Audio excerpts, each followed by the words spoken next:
So for this objective, we are just having the robot follow the line on a test track using the line trackers from Vex. So we're just including the Vex LCD here because we are going to display something on a Vex LCD, and then we are also including the servo library. Then here we're just setting the servo, naming the servos, and then setting the line trackers to a value. And then we are just setting a threshold that will display whether, it's just going to know when when it's seeing the white line on a black base. And here we're just saying what pins the motors are attached into the servo motors. Then here in the loop, before everything, we are having the Arduino read what the lines trackers are reading. So if it knows it's over the line or if it needs to turn. Then here we just have a few if or else if statements. Like for this first one, we're saying if the right line is less than the threshold, and the left line is less than the threshold, and the center line is on the threshold, is less than the threshold, to keep driving straight, because that means that the robot is on one of the cross hashes on the track, as you'll see in the video. And then if it's on, like, the left threshold is, if left line is less than the threshold, then the robot will need to turn left to get back on track. And vice versa for the right line, where if that's less than the threshold, then the robot needs to turn right, and if the center line is less than the threshold, then the robot will just keep going straight, because that means it is on the center line.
So for objective 2, we are having the robot still follow the test track, and then it counts the cross lines. So it'll count 5 cross lines, and it'll stop right after the 5th cross line.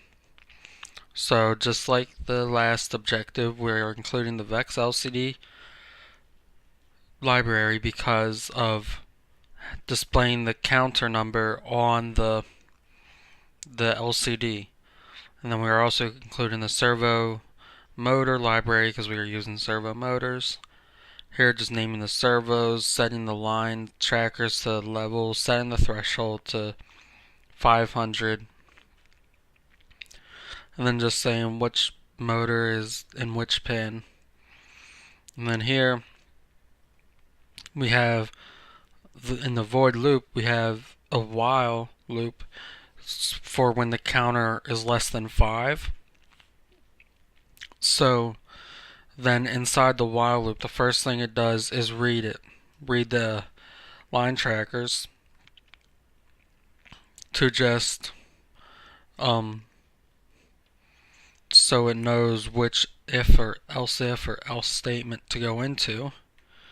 And like for this one, for the first if statement, when all line trackers are less than the threshold, it's going to count that as a cross line because all 3 trackers are seeing a white line, which means it's one of the cross lines, as you will see in the video of the robot going around. And then here, this outside of the while loop, it's going to stop after the counter is more than 5, so, or once it equals 5, because that's when we want it to stop because it has made it all the way around the track.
Better.